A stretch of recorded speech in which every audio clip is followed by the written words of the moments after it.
Aunque antes lo he dicho, creo que no está de más repetirlo. Cuando vamos a estudiar un libro de la Biblia, es indispensable conocer los detalles introductorios. Eso es como poner una fundación para luego colocar los ladrillos y que se convierta en el edificio que queremos hacer. Lo mismo resulta al estudiar los libros de la Biblia, aunque en realidad cualesquiera libros. En honor a ello, mencionemos algunos detalles indispensables del libro de Jonás. Primero, el estilo literario con el cual fue escrito. Me anticipo en responder. ¿Y por qué es importante conocer el estilo literario? Es que si sabemos el estilo como fue escrito, cuando lo empezamos a estudiar, entonces entendemos el contexto del escritor y muchas cosas se nos hace más fáciles entenderlas. Prueba de ello es el estilo de este libro. Es más bien un relato de tipo biográfico o histórico. No es un tratado escatológico como los anteriores, Amós, Oseas o los que hasta ahora ya estudiamos. Este es un relato biográfico. De ahí que cuando empezamos a estudiarlo, entendemos que no se trata puramente de historia, es siempre profecía, pero dentro de un estilo literario distinto. Por otro lado, eso da razón al segundo detalle introductorio. Me refiero al autor. Si ya dije que el estilo literario es biográfico, pues entonces hay que preguntar de quién se trata esa biografía. Y muy atentos, no es una autobiografía.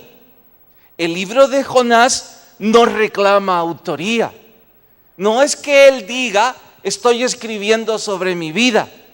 Aún más, el escritor lo hace en tercera persona.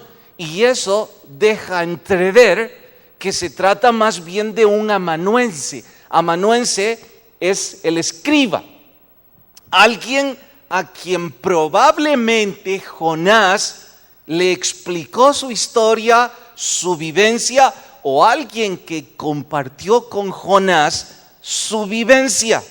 Y repito, es la biografía que alguien ha escrito sobre Jonás. El nombre de este significa paloma, haciendo eco al mensaje de paz que llevaba a un imperio que rebalsaba de inmoralidad, de injusticia y de violencia. No es la única razón por la que usted sabe que la humanidad reconoce a una paloma blanca como el símbolo de la paz, pero en la cultura hebrea ya se reconocía este nombre con ese significado. Y eso es precisamente lo que Jonás estaba llevando hasta Nínive, un mensaje de paz y de perdón en medio de tanta maldad. La fecha en que fue escrita es importante, fue en el 785 antes de Cristo aproximadamente. Y sé que no es una fecha que nos diga mucho o que sea referencia para historia nuestra o que conozcamos. Sin embargo, esta vez sí se vuelve interesante porque en historia secular reza que entre el año 810 y 782 antes de Cristo, los ninivitas como cultura tuvieron un extraño y único acercamiento al monoteísmo. Amplío el asunto. Antes les he explicado que Asiria fue algo así como el primer imperio que dominó al mundo. No fue un imperio, exagero al decirlo, porque el primero fue Babilonia. Pero los asirios se acercaron a lo que hubiese sido un imperio. Eran muy poderosos. Su historia está en muchos tabloides y la arqueología la reconoce.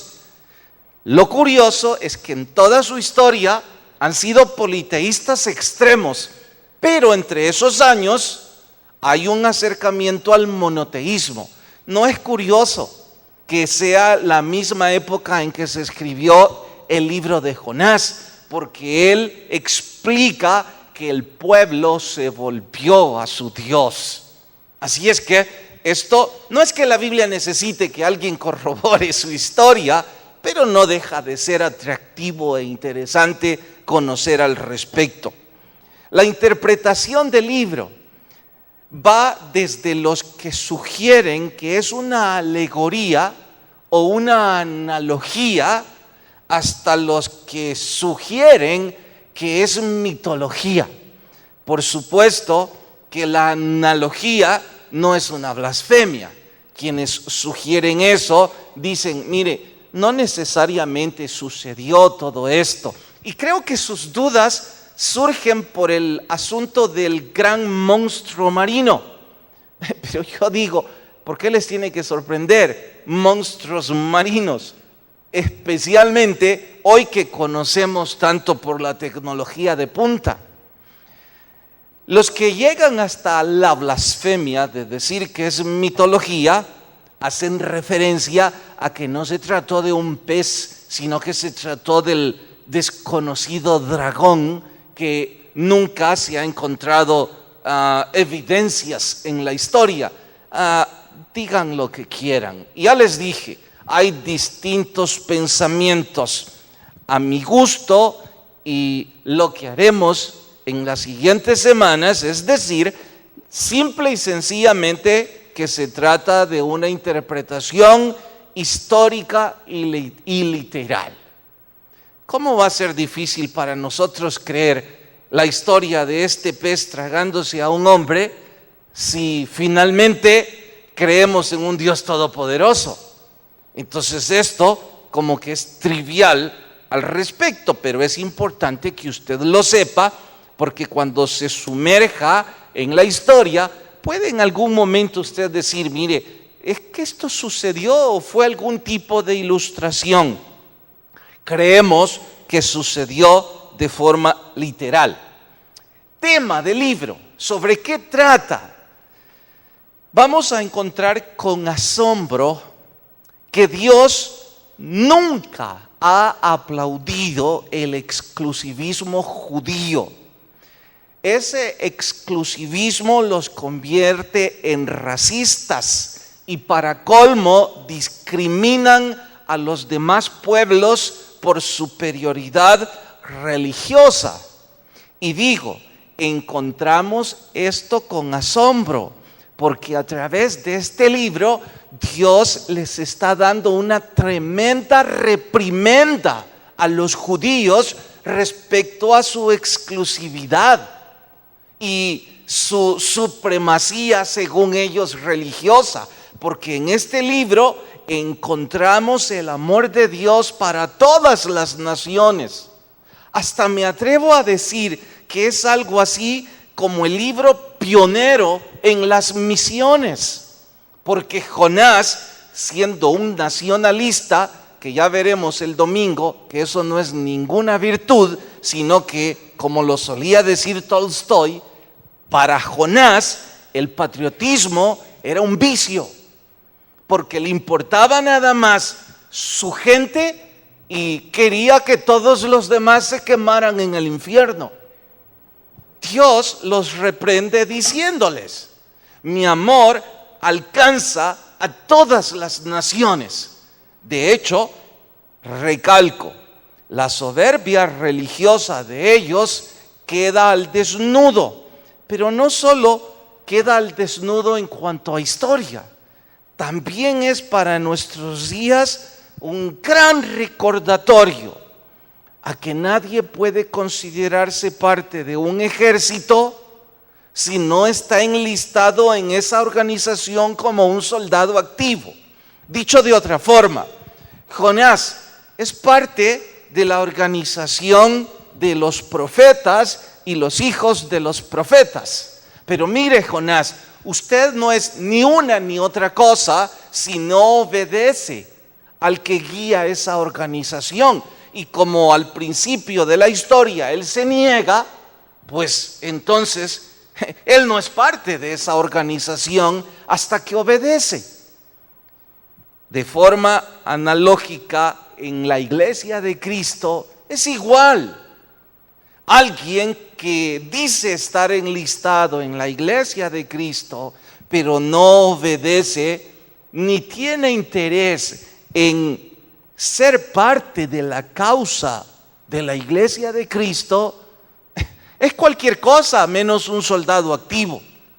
Pues bien, estos son pequeños detalles introductorios que van a servir para lo demás del estudio. Nuestro sermón de hoy se titula Un nuevo ministerio, el de Sillas. Vayan en su Biblia hasta Jonás capítulo 1. Esta vez no se pongan de pie, acomódense en sus sillas porque es el ministerio de Sillas.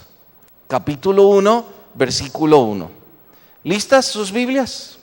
Dice: vino a mí palabra de Jehová a Jonás, hijo de Amitai, diciendo: levántate y ve a Nínive, aquella gran ciudad, y pregona contra ella, porque ha subido su maldad delante de mí. Por favor, no olviden durante el estudio el inicio del verso 2.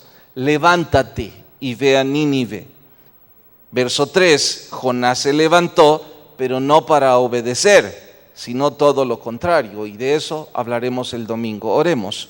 Señor, rogamos tu Espíritu Santo hable a través de este estudio y pongas en nuestros corazones tu voluntad, que podamos crecer a través de ello y practicarlo en nuestro diario vivir. En tu nombre lo pedimos. Amén. ¿Recuerdan lo que sucedió cuando el Espíritu Santo fue derramado en Pentecostés? ¿Alguien puede decírmelo? Estoy hablando ahora del libro de Hechos o del libro de Joel, en donde reza que el Espíritu Santo vino sobre los que estaban en el aposento alto. ¿Qué es lo que sucedió ahí? Alguien que levante la mano y me... Sí, hermano. Sí, ¿qué es lo que sucedió en el derramamiento? Bueno, es que eso es lo que recordamos, pero no es eso nada más lo que sucedió. Y hacemos mal con decir que sucedió solo eso. Alguien más que les oigo decir, pero no sus... Sí, Julio. Que no se entendía, sigue siendo parte de las lenguas. A ver, hermano. Siguen siendo no parte. ¿Sí, hermana? Sí, pero ¿qué fue lo que sucedió entonces? ¿Nadie? A ver, relaciónenlo con Joel. Relaciónenlo con el libro de Joel. Lo acabamos de estudiar. ¿Sí? ¿Cuál fue? Dice, ¿perdón? Se los voy a recordar. Dice, y recibiréis poder cuando haya venido sobre vosotros el poder del Espíritu Santo.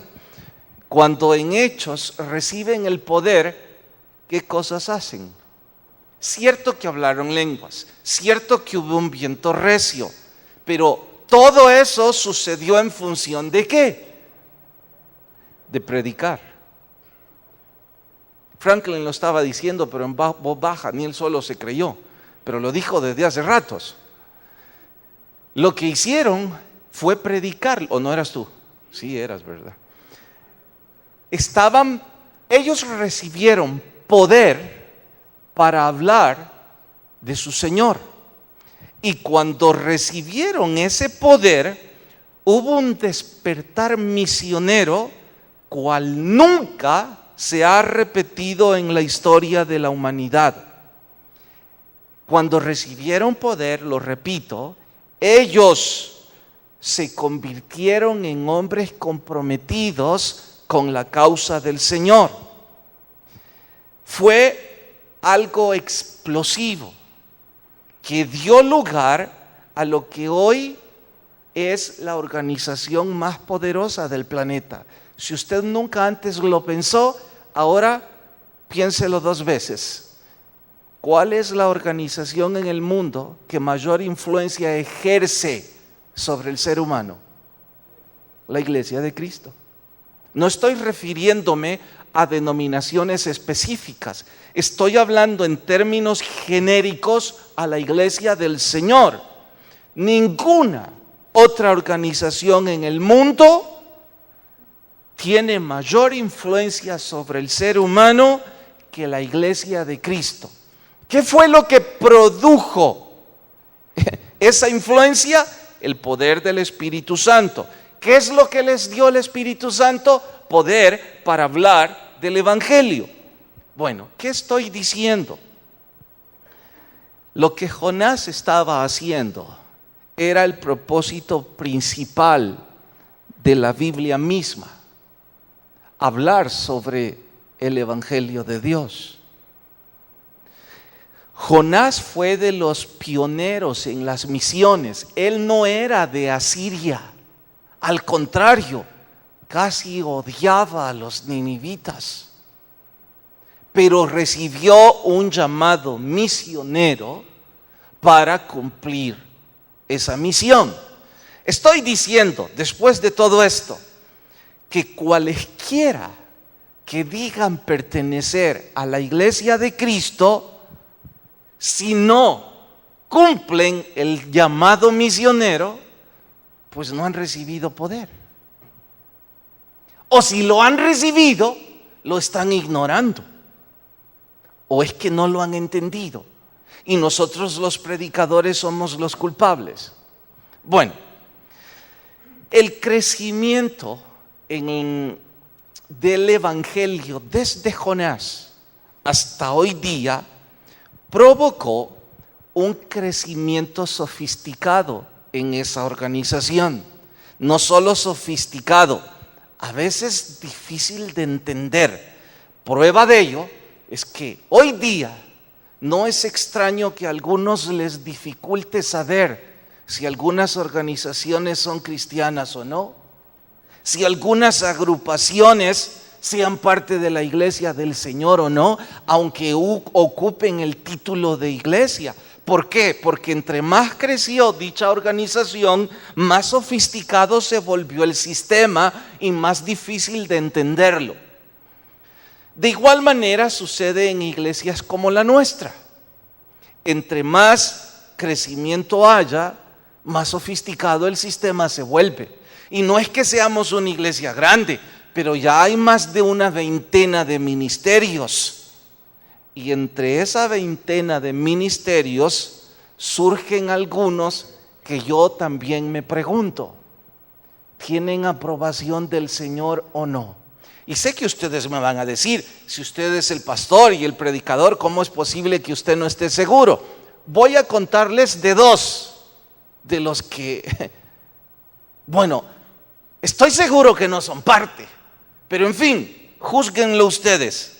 El primero, y solo lo cito como ilustración de esos ministerios, y algunos están atentos porque dice, irá a hablar del mío, atiéndame 2 veces. Uno de esos, que no es del que quiero hablar, pero lo pongo como ilustración, es el ministerio de los merodeadores. ¿A qué llamo yo merodeadores? Los que merodean alrededor del culto, pero nunca entran al culto.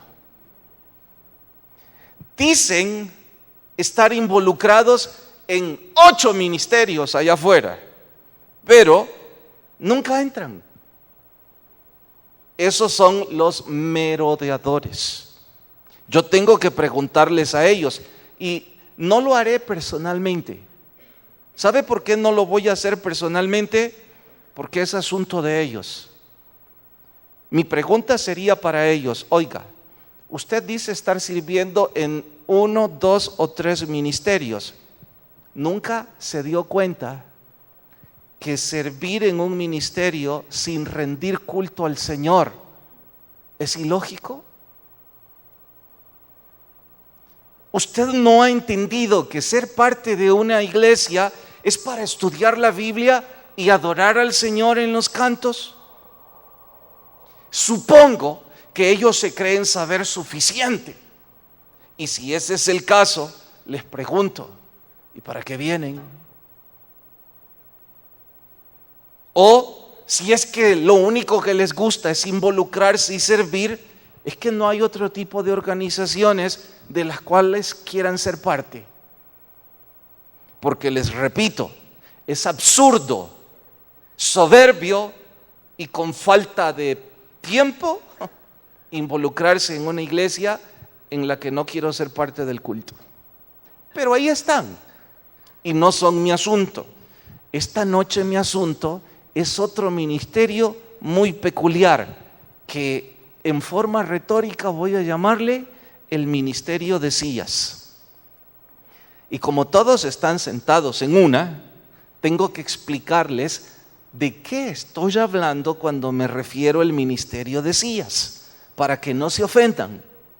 El ministerio de sillas lo integran aquellas personas que dicen ser cristianos, dicen disfrutar del evangelio, dicen compartir lo que el evangelio significa, pero nunca se involucran de forma activa en un ministerio. El único ministerio en el que ellos son parte 100% es en el de sillas. Pero fuera de eso, en ninguno. Y por favor, si alguno de ustedes se va a sentir ofendido diciendo, pero oiga, predicador, yo sí tengo mi ministerio, lo que pasa es que usted lo ignora. No es importante que yo sepa. Esto es entre usted y Dios. Usted y yo no nos servimos mutuamente, le servimos al Señor. Entonces, despreocúpese que los líderes sepan que usted se involucra o no se involucra. Más bien, usted y yo debemos asegurarnos de no estar en el ministerio del que yo ahora estoy hablando, del de sillas únicamente, en el que usted decide asistir, escuchar, aprender, porque yo asumo que si viene y viene y viene es porque aprende, de lo contrario, porque regresa. Pero aún con esa ventaja, usted decide no involucrarse. Y por favor, entiendan que tampoco son parte de esto aquellos que recién están empezando a venir con nosotros. Entendemos que estudiar la Biblia es un proceso que lleva tiempo. Y si usted recién comienza, pues por favor siéntase muy cómodo. Pero los que ya tienen meses o años, espero realmente que se sientan muy incómodos con lo que sigue. Y lo repito, son aquellos que están en las sillas, pero que nunca se comprometen para involucrarse con la causa del Señor. Es importante que entiendan esto. Dice el verso 2, levántate y ve. Y en honor a ese verso es que estoy tratando de usar la analogía del ministerio de sillas. Si alguien es parte de una organización y que en su propósito principal no son parte y no se levantan para ser parte de la causa, pues son parte del ministerio de sillas. Y hasta donde yo he estudiado la Biblia, a los que son parte de ese ministerio, nunca les va muy bien. Voy a darles ejemplos de lo que estoy hablando, apenas 2 por cuestión tiempo. El primero de ellos tiene que ver con un sacerdote llamado Elí en el Antiguo Testamento. Lo curioso es que durante un buen tiempo fue un buen sacerdote. Su problema era en su rol como papá y que él nunca pudo entender que su rol como hombre no era solo una responsabilidad espiritual ante una congregación, sino una responsabilidad moral ante sus hijos. Pero con sus hijos él ocupaba el ministerio de sillas. ¿Cuál es el ministerio de sillas en este caso?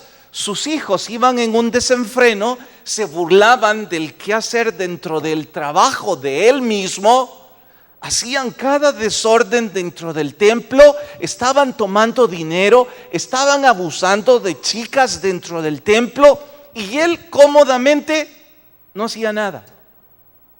en la silla. Si ustedes quieren cotejar esta historia, está en el libro de Samuel, en sus comienzos. En cuando menos 2 capítulos van a encontrar 3 veces que él cómodamente en una mecedora. ¿Sabe cómo terminó? Dice que en una de esas ocasiones se impulsó más de lo que debía hacia atrás y debido a su comodidad se puso pesado y que sus huesos entumecidos no pudo equilibrarse y la misma mecedora le llevó hasta atrás y se rompió la columna. Cuando escuchó de alguien extra lo que sus hijos estaban haciendo. Los historiadores y predicadores siempre le han preguntado a Elí: ¿por qué nunca te pusiste de pie a hacer nada en tu rol de papá? Bueno, es que los ministerios de Elías nunca terminan bien. Pero hay otro más, y váyanse al primer libro de Reyes, capítulo 13. Primer libro de Reyes, capítulo 13. Da un poco más de... no es simpático, a mi gusto, digno de compasión. Primero de Reyes está después de Segundo de Samuel. Capítulo 13. Primero de Reyes, capítulo 13, vamos hasta el verso 15. ¿Lo tienen? Entonces les dijo: ven conmigo a casa y come pan. Mas él respondió: no podré volver contigo, ni iré contigo, ni tampoco comeré ni beberé agua contigo en este lugar, porque por palabra de Dios me ha sido dicho: no comas pan, ni bebas agua allí, ni regreses por el camino donde fueres. Dejémoslo hasta ahí, porque igual, por cuestión tiempo, mejor en casa revisan toda la historia. Se las narro rápidamente. Supe que la de Samuel fácilmente la iban a encontrar, pero esta no, y por eso mejor dejan ahí la cita. Era alguien que pertenecía al grupo de los profetas. No se había graduado aún, pero se le encomendó, Dios le encomendó algo importante y él tenía que dar un mensaje. Lo hizo y Dios le advirtió: no te sientes a comer en ningún sitio ni con nadie que te lo advierta, ni que te lo pida, ni te lo suplique. Regrese hasta su sitio. Una orden simple y fácil. 2 o 3 veces superó la tentación. La última vez fue alguien que se hizo pasar por profeta y le dijo: usted no tiene por qué estar trabajando tan duro. ¿Por qué no mejor se queda aquí conmigo? Comemos, somos parte de esta fiesta y luego mañana o pasado mañana usted se larga. También encontrarán que terminó muy mal. Otro ministerio de Elías. Y tengo otros más, pero no tengo otros minutos más. Así es que estos son suficientes como para decir a los que quieren seguir en el ministerio de Elías: esto es su decisión. Si usted tiene excusas como las que tuvo ese hombre, el último que narré, los placeres, el trabajo, el estudio, estoy muy ocupado y cuántas cosas más, y por eso usted decide no involucrarse en la causa del Señor, mi privilegio y mi deber es decirle: el único ministerio del cual usted forma parte, desde donde puedo apreciar yo la Biblia, es el ministerio de Elías. Y hasta donde yo he leído, eso no termina bien. Si en lugar de eso está en la actitud de Elí, siempre me he preguntado, si amaba tanto a sus hijos, ¿por qué no se responsabilizaba? Y de igual forma digo, si alguien dice amar a Dios, ¿por qué siempre tiene excusas para no involucrarse y servir a Dios? No se concibe como aquella persona que hace algunos días me compartió, bueno, no días, meses o años tal vez, que estaba más que agradecido con Dios por cómo su negocio había prosperado después de estar en tremendos problemas, y ahora tiene tanta prosperidad que no tiene tiempo para Dios. Increíble. Ahora, si en medio nuestro hay personas que están diciendo: predicador, no siga con esto del ministerio de sillas, porque yo ya lo entendí ya lo que usted desea hacer. Tratar de motivarme a que salga de la comodidad y del anonimato de un evangelio que la Biblia no registra. Exacto. Eso es lo que pretendo. Entonces, si logramos, y el Espíritu del Señor utilizó este estudio para que usted se comprometa, entonces tengo el ánimo de ayudarle en responder algunas cosas, como esta. Usted me dirá: ¿cómo puedo estar yo seguro que es el Señor el que me está llamando a hacer algo? Usted tendrá que aprender a escuchar la voz de Dios, y eso solo se consigue cuando usted ora al Señor y cuando usted lee la Biblia. De lo contrario, por favor, no juegue con ello. No se sorprenda. Como alguien que visita una iglesia de forma aislada, de vez en cuando y sin pasión por escuchar lo que la Biblia tenga que decir para él o para ella, ¿cómo ellos van a escuchar al Señor? Es que les interesa poco o nada. Mire, es tan simple como esto. Quizás usted es una de esas personas que puede hacer varias cosas a la vez. De vez en cuando, yo juego con mi mente y digo que puedo estar viendo un programa en la televisión, que puedo estar respondiendo correos y que puedo escuchar a alguien y que puedo hacer las tres cosas. Más de alguna vez, después de haber intentado hacer eso, me doy cuenta del desastre. El correo lo envié donde no debía y para colmo era discreto y se lo envié a quien no debía. La persona que supuestamente me escuchó, regularmente mi esposa, está enfadada porque dice que la ignoré y ni siquiera disfruté el programa de televisión.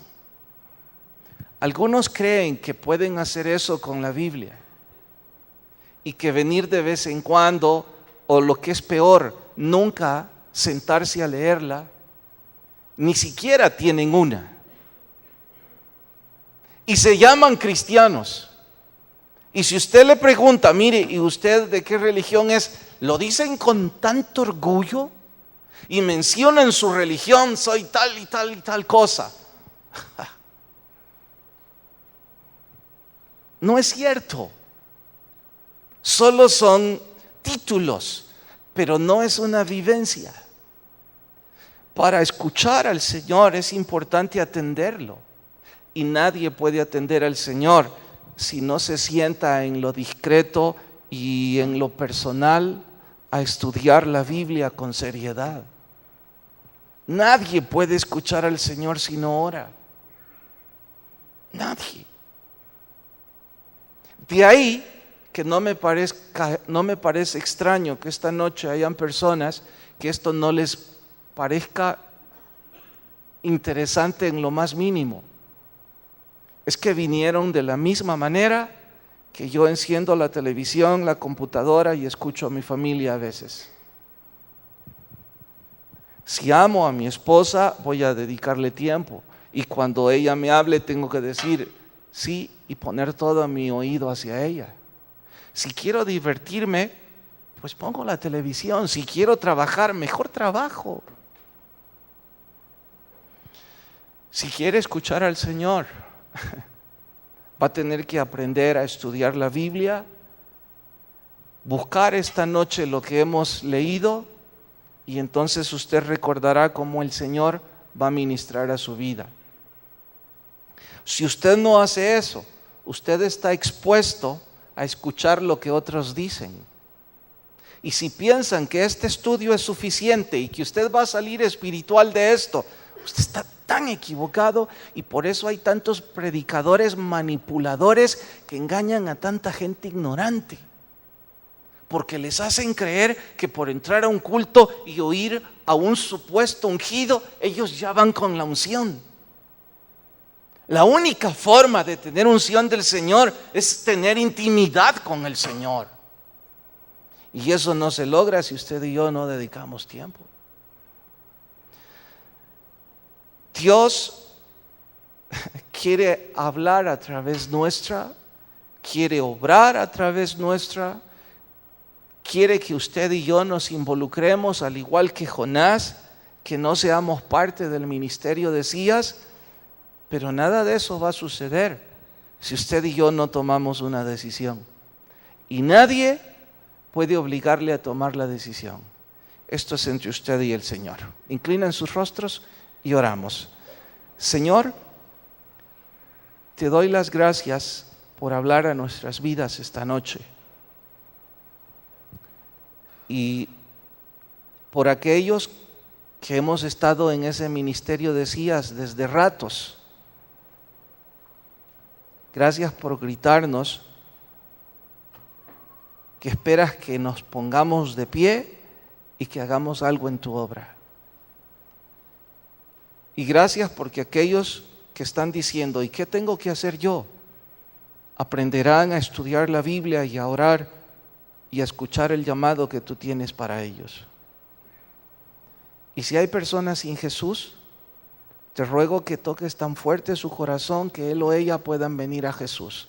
Mientras todos mantienen sus rostros inclinados y sus ojos cerrados, no importa cuántas veces usted vino a la iglesia, importa que usted y yo necesitamos una relación de intimidad con el Señor. Y no voy a invitarle a venir al frente, que le aplaudan, que cambie religión o algo que se parezca. La invitación es que usted venga a Jesús. Si esta noche alguien dice, me gustaría, y en la discreción de su silla quiere empezar esa relación con el Señor, si arranca con una oración pequeña, discreta e íntima, Dios y usted. Si alguien dice, quiero orar, levante su mano en señal y la baja de inmediato. Permítame orar con usted. Nadie le va a pasar al frente, nadie le va a poner de pie, nadie le pedirá que cambie religión. Esto es entre usted y el Señor. ¿Habrá alguien? ¿Alguien esta noche? Señor, si todos somos salvos, te ruego que la paz y bendición de tu Espíritu nos acompañe. Llévanos en paz, en el nombre de Jesús. Amén y amén. Dios nos bendiga a todos. Nos vemos en media semana, en fin de semana, y que la paz de Dios nos acompañe a cada uno.